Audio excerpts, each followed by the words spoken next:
안데르센 동화집에 보면 미운 새끼 오리란 이야기가 나옵니다. 우리 대부분은 이미 그 이야기를 알고 있지만 이제 조금 각도를 달리하여 그 이야기를 다시 한번 해봅시다.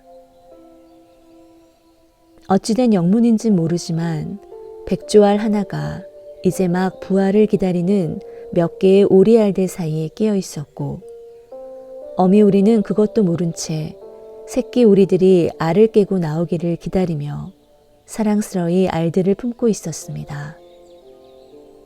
이윽고 때가 되어 새끼 오리들이 한 마리씩 알을 깨고 나오는데, 저마다 방금 깨고 나온 알 껍데기들을 한 움큼씩 뒤집어 쓴 채 꽥꽥 연신 소리를 지르며 자신들의 탄생을 세상에 알립니다. 뒤이어 맨 나중에 우리의 주인공인 아기 백조, 미운 새끼 오리도 오래되고 두꺼운 껍질을 깨고 수줍은 듯 기지개를 켜며 알 밖으로 고개를 내밀었습니다. 아, 햇살 가득한 세상은 참 눈부시구나.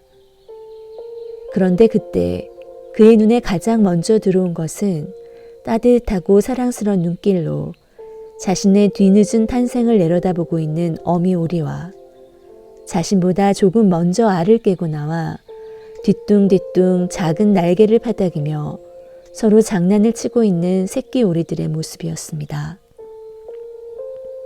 그랬기에 그는 너무도 당연히 자신도 한 마리의 오리로 태어났다고 생각합니다. 알을 깨고 나온 뒤 처음 한동안은 아무것도 모른 채 그저 서로 장난치고 뛰놀며 마냥 즐겁기만 했습니다. 그러나 날이 거듭되고 그들의 몸집이 조금씩 커갈수록 뭔가 미묘한 기운이 그들 사이에 감돌기 시작했습니다.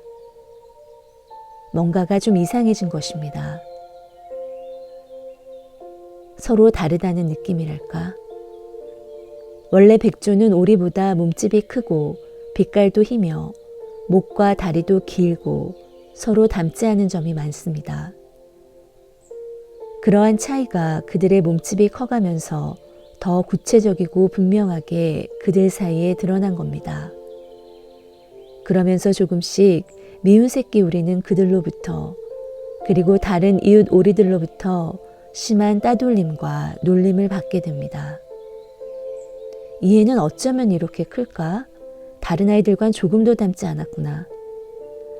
넌 참 이상하게도 생겼구나. 어쩜 그리도 못생겼니?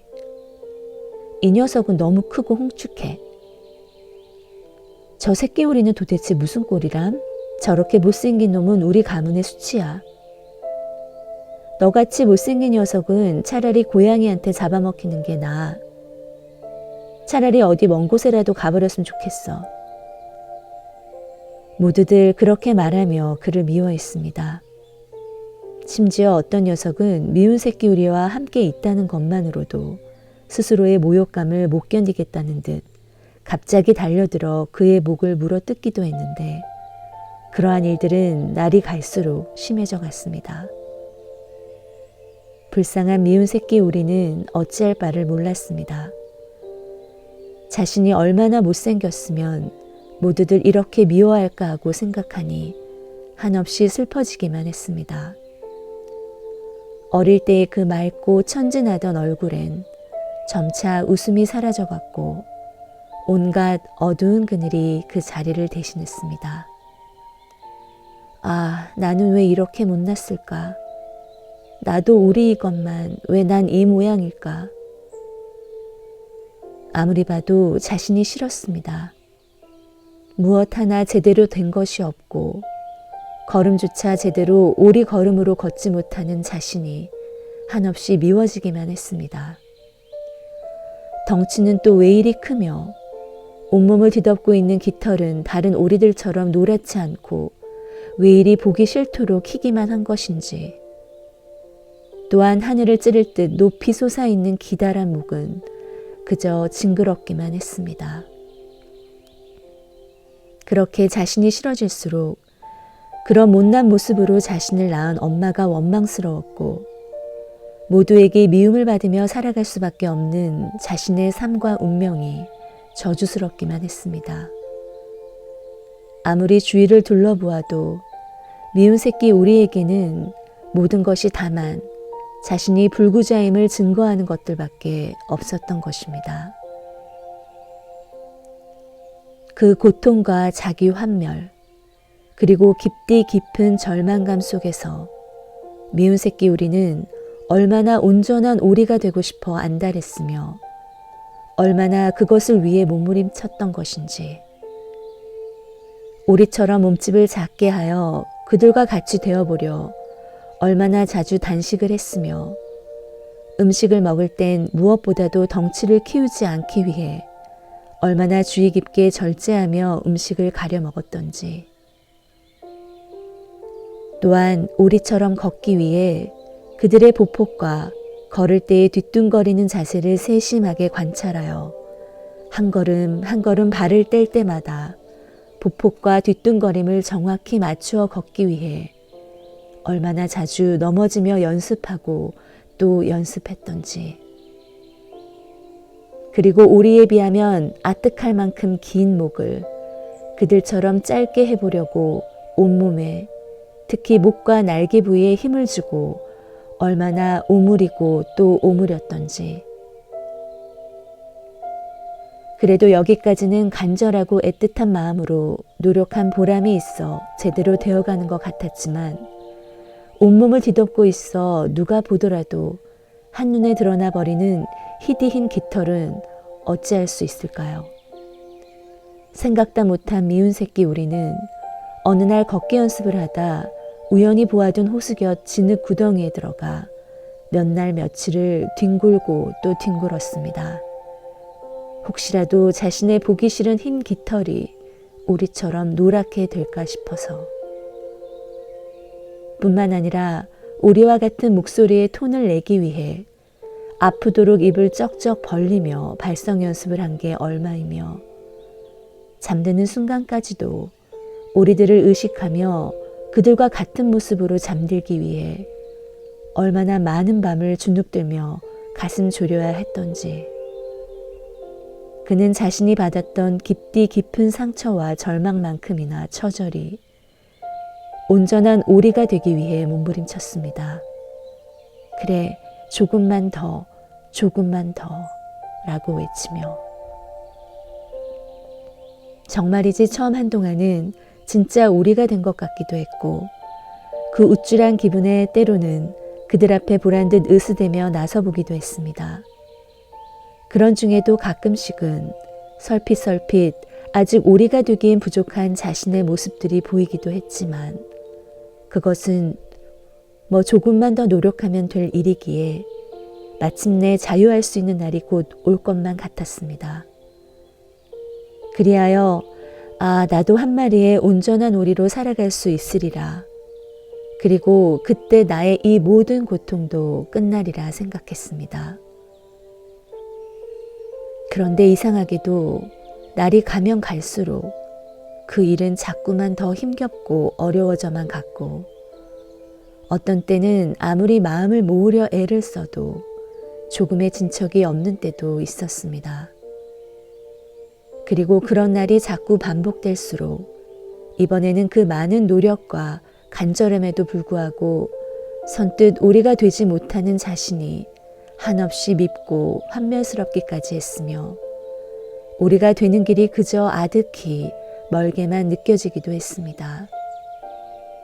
그렇게 다시 깊디 깊은 절망감에 사로잡혀 갈 즈음 어느 날, 그는 그 오랜 세월 그토록 애쓰고 노력하고 수고했음에도 불구하고 사실은 조금도, 정말이지 조금도 오리가 되어 있지 못한 자신을 문득 발견하곤 마침내 통곡하며 오열하고 맙니다.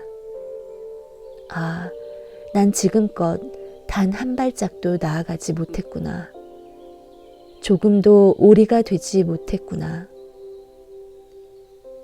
그 자각은 그에게 견딜 수 없는 고통을 안겨다 주었고, 더할 나위 없는 절망감은 자신도 모르게 온몸을 부르르 떨며 발작하듯 날개를 편 채 펄쩍펄쩍 뛰게 만들었는데, 바로 그 순간 그는 문득 후두둑 하고 공중을 날게 됩니다.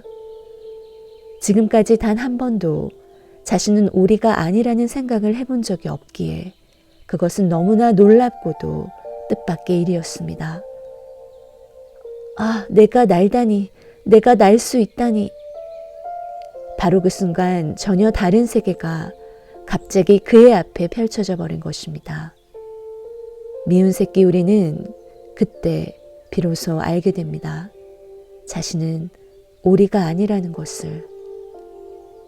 자신은 이미 처음부터 오리가 아니었기에 온전한 오리가 될 수도 없었으며 오리가 되려는 그 많은 노력들이 사실은 모두가 부질없는 헛된 몸부림이었다는 사실을 비로소 깨닫게 된 것입니다. 아, 나는 오리가 아니야. 난 오리가 아니라 그냥 나는 나야. 그리고 온전한 오리가 되려고 몸부림치던 동안은 언제나 저주스럽고 한며스럽기만 하던 그 몸 그대로가 너무나 자유롭고 눈부시게 공중을 몇 번 휠휠 헐헐 날다가 때마침 저녁 하늘을 배경으로 아름다운 날개를 활짝 펴고 날아가는 한때의 백조들을 만나자 그들 사이로 들어가 그들과 함께 행복한 날개짓을 하며 미운 새끼 우리는 창공을 높이 날아올랐습니다. 나는 처음부터 오리가 아니었어. 난 처음부터 그냥 나였어. 난 못생긴 것이 아니며 너무 커서 언제나 부끄럽고 저주스럽던 이 덩치도 큰 것이 아니었어. 호수에 비칠 때마다 스스로 화들짝 놀라며 못 견디게 싫었던 이 희디 흰 깃털도 잘못된 것이 아니며 너무 길어 언제나 징그럽게만 느껴지던 이 목도 이제 보니 그냥 사랑스러운 내 목일 뿐이구나. 아, 난 그냥 처음부터 나였고 하나도 잘못된 것이 없으며 이 모습 이대로 난 지금 너무나 행복하다. 미운 오리 새끼가 알을 깨고 나왔을 때 그의 눈에 제일 먼저 들어온 것은 엄마를 비롯한 오리들이었습니다. 그는 너무도 당연히 자신도 한 마리 오리로 태어났다고 생각하게 되는데 바로 그 순간 그는 자신도 모르게 자신의 모든 가치와 무게와 존재감을 오리에게 두게 됩니다. 미운 새끼 오리는 이후 자신의 모든 삶 속에서 언제 어느 순간에나 오리의 관점에서 오리의 눈으로 자신을 바라보게 되었다는 겁니다. 자신의 모든 기준과 잣대는 그 순간 오리가 되어버린 것입니다. 그렇게 오리의 관점에서 오리의 눈으로 오리의 잣대를 가지고 자신을 바라보니 자신은 언제나 부족하고 못나고 보잘것없으며 하나로 제대로 된 것이 없는 불구자로 보였던 겁니다. 그러니 그 삶이 얼마나 괴로웠을까요? 그런데 우리들도 지금 그렇게 살고 있지 않은가요? 자신이 바라는 이상적인 자아상, 이것은 대개 현재의 자신이 느끼는 부족감과 결핍 등이 대부분 극복된 어떤 충만한 모습을 띠게 되는데 이러한 자아상을 온통 미래에 투영해 놓고 언제나 그 관점과 그 기준으로 현재의 자신을 바라보며 아, 난 왜 이렇게 못났을까? 왜 이 모양일까? 라고 하고 있지 않습니까? 그러면서 그런 자신을 못 견뎌하며 그 이상적인 자아상에 한 발짝이라도 더 다가가기 위해 스스로 몸부림치며 괴로워하고 있지 않습니까? 정확히 미운 새끼 우리가 그랬단 말입니다.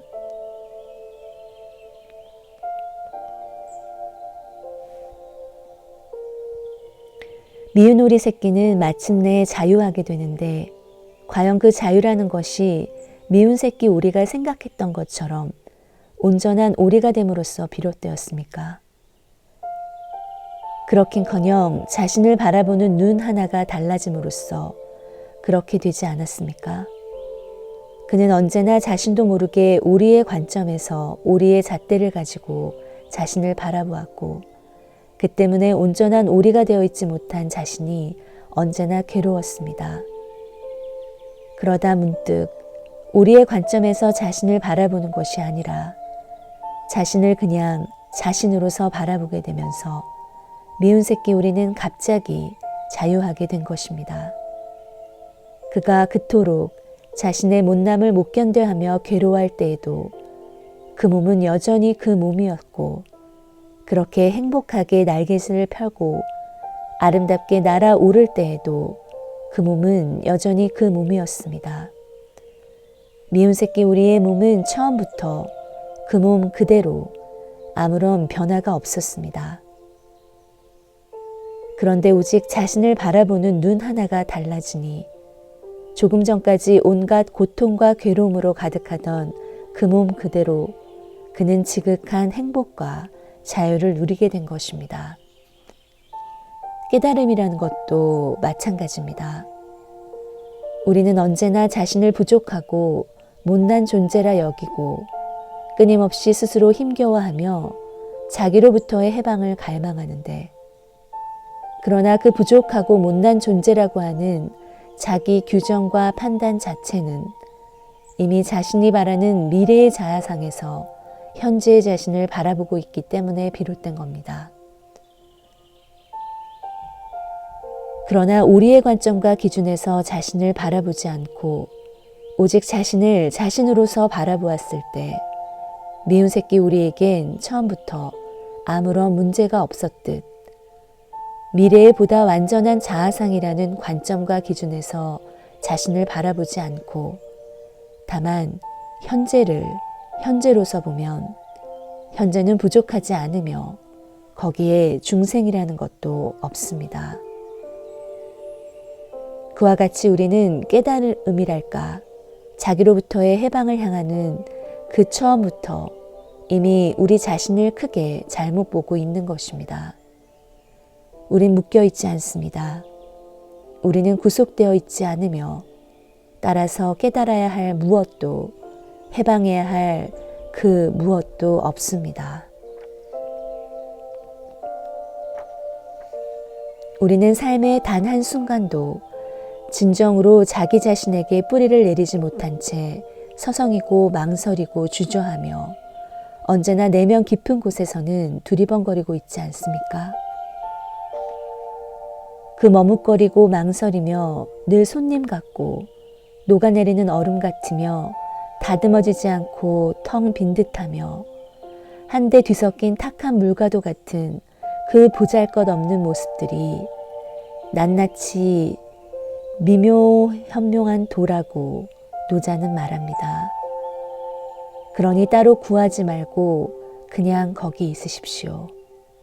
미운 새끼 우리처럼 온전한 오리가 되기 위해 바깥으로 뛰쳐나가지 말고 그냥 거기 있으십시오. 그러면 그때 비로소 미운 새끼 우리에게 갑자기 전혀 다른 세계가 펼쳐졌듯 그 모든 것들로부터 노연하게 되어 참 평안과 쉼이 오게 되고 그 모든 것들에도 불구하고 거기에 매이지 않고 물들지 않는 진정한 자유와 자제함이 온 삶을 가득 채울 것입니다. 깨달음이란 탁함을 버리고 깨끗함으로 나아가는 것이 아닙니다. 탁함 속에 있으면서도 거기에 매이지 않고 물들지 않아 사용이 자제함이 곧 그것입니다. 그리고 그때 진정한 고요와 평화가 찾아옵니다. 그에게 비로소 모든 분별과 비교가 끝이 난 것입니다. 이제 그는 그냥 삽니다. 그냥 주어지는 현실에서 하루하루를 열심히 살 뿐입니다. 단지 그럴 뿐인데 희한하게도 그의 안과 밖의 모든 삶은 저절로 서서히 맑아지며 저절로 서서히 모든 것이 되살아납니다. 분별과 비교 속에서 잃어버렸던 그 모든 것이 전부 되살아나는 것입니다. 진정한 생명과 사랑으로. 이제 그에겐 오직 새로움밖에 없습니다. 그에겐 지금 이 순간이 언제나 태초와 같은 한결같은 새로움입니다.